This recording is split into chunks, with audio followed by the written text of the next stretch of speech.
అందరికీ నమస్కారం.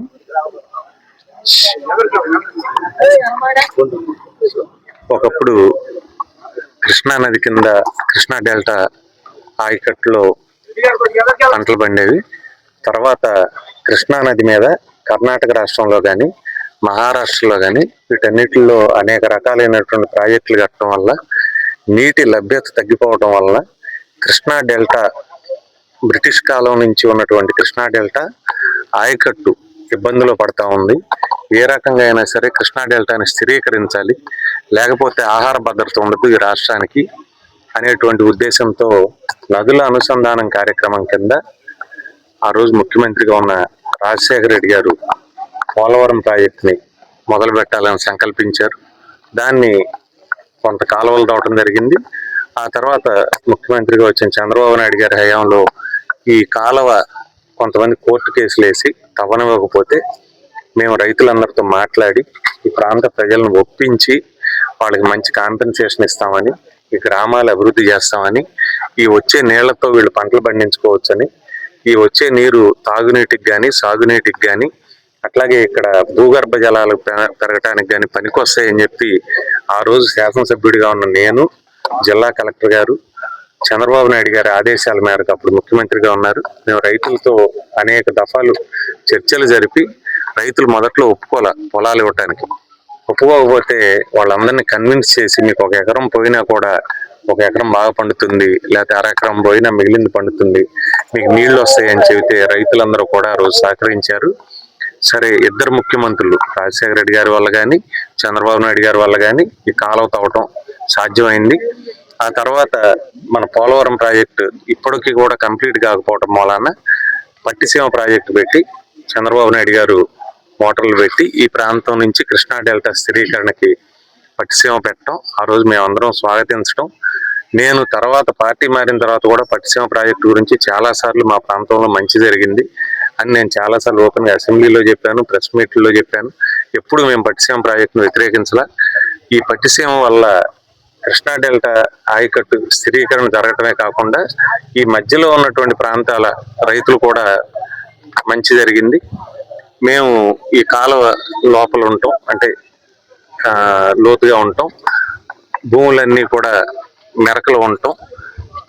ఈ కాలువ మీద కట్టినటువంటి రాపులు కానీ తూములు కానీ లేకపోతే మళ్లింపు మార్గాలు కానీ ఇంక పూర్తి అవ్వకపోవటం మూలాన ఆ రోజున సొంత డబ్బులు పెట్టి మోటార్లు పెట్టి నీళ్లు తోడటం జరిగింది.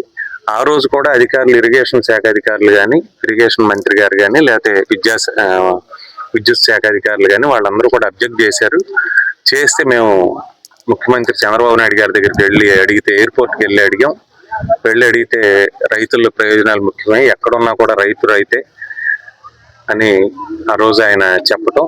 అప్పటి నుంచి ఇప్పటి వరకు కూడా ఈ 10 సంవత్సరాలు కూడా మళ్ళీ మధ్యలో వైసీపీ గవర్నమెంట్ వచ్చినప్పుడు కూడా మేము జగన్మోహన్ రెడ్డి గారికి విజ్ఞప్తి చేస్తే జగన్మోహన్ రెడ్డి గారు కూడా ఆమోదయోగ్యమైంది అని చెప్పారు. ఈ రోజు శాసనసభ్యుడిగా ఉన్న వెంకటరావు గారు కూడా ఆ రోజు వీటి మీద లిఫ్ట్లు పెట్టిస్తానని ఆ రోజు ప్రెస్ స్టేట్మెంట్ ఇచ్చినట్టు కూడా నాకు గుర్తు. ఈ మోటార్లు అవసరం లేదు, ఎవరు వ్యక్తిగత దానం అవసరం లేదు, ప్రభుత్వమే పెట్టిందని చెప్పినట్టు కూడా గుర్తు. ఏదేమైనప్పటికీ కూడా ఈ సంవత్సరం ముందే రైతులకి చెప్పేసి ఉంటే రైతులు పంటలు నారుమళ్ళు వేసుకునేవాళ్ళు కాదు. వాళ్ళు జీలక విత్తనాలు ఇచ్చారు, సబ్సిడీ మీద విత్తనాలు ఇచ్చారు, రైతు భరోసా ఇచ్చారు, నారుమళ్ళు వేశారు, మీకు జూన్ జూలైల కల్లా నీళ్లు ఇస్తామని చెప్పారు. కాబట్టి రైతులు నారుమళ్ళు వేశారు. ఇప్పుడు నారుమళ్ళు ఎండిపోయే పరిస్థితి ఉంది.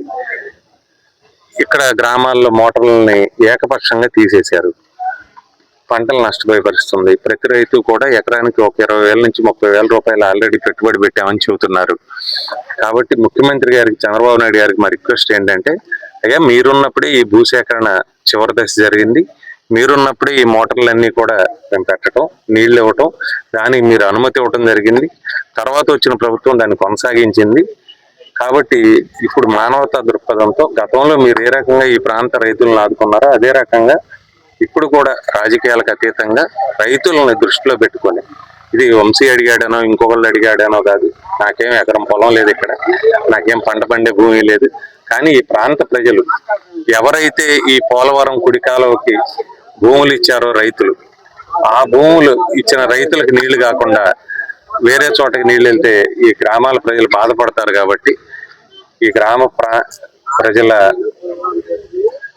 అవసరాలను దృష్టిలో పెట్టుకోవటం, వీళ్ళని రక్షించటం ప్రభుత్వాధినేతగా, ఓ కుటుంబ పెద్దగా చంద్రబాబు నాయుడు గారు ఆ స్టెప్ తీసుకోవాలని ఆయన రిక్వెస్ట్ చేస్తూ మేమందరం కూడా ముఖ్యమంత్రి గారి అపాయింట్మెంట్ అడుగుతాం. ఈ పరిసర ప్రాంత ప్రజలందరూ కూడా పోనీ నేను రావటం మూలానే ఏమన్నా ఇబ్బంది ఉందనుకుంటే నేను మానేస్తాను, రైతులు కలుస్తారు, కలిసి చంద్రబాబు నాయుడు గారికి ఇక్కడ ఉన్న ఇబ్బందిని చెప్పి ఖచ్చితంగా ఇక్కడున్న ప్రాంత ప్రజల అవసరాలు తీర్చడానికి, తాగునీటి అవసరాలకు కానీ, సాగునీటి అవసరాలకు కానీ, ఈ మోటార్లు పెట్టడానికి కానీ, లేకపోతే ఏదో రకంగా నీరు ఇవ్వటానికి మేము చంద్రబాబు నాయుడు గారికి మేము విజ్ఞప్తి చేస్తాం. నేను 10 రోజుల క్రితమే చేశాను. కాకపోతే రాజకీయ కారణాల వల్ల ప్రతిరోజు హడావుడి లేకపోతే ఒత్తిడి చేయకూడదు అనే దృష్టితో 10 రోజుల సమయం అవ్వటం జరిగింది. ఈ 10 రోజుల సమయంలో మిలిటరీ వాళ్ళు, పోలీసులు, లేకపోతే రెవెన్యూ వాళ్ళు, లేకపోతే ఎలక్ట్రిసిటీ వాళ్ళు వచ్చి బలవంతంగా దౌర్జన్యం చేసి మోటార్లు తీసేసి లైన్లు కట్ చేసేసి రైతుల మీద కేసులు పెడతామని భయపెట్టడం జరుగుతోంది. కాబట్టి ప్రభుత్వాధినేతగా, కుటుంబ పెద్దగా చంద్రబాబు నాయుడు గారి దృష్టికి ఈ సమస్యను తీసుకువెళ్ళి ఈ సమస్య పరిష్కారానికి ఇక్కడున్న పెద్దవాళ్ళు మేము అందరం కలిసి కృషి చేస్తామని తెలియజేసుకుంటాం. ముఖ్యమంత్రి గారు చొరవ తీసుకొని ఇమీడియట్ గా గతంలో ఏ రకంగా అయితే ఇక్కడ ప్రాంత రైతుల ఇంట్రెస్ట్లు ప్రొటెక్ట్ చేశారో అదే రకంగా ఇప్పుడు కూడా ప్రొటెక్ట్ చేయాలని ముఖ్యమంత్రి గారిని కోరుతాం.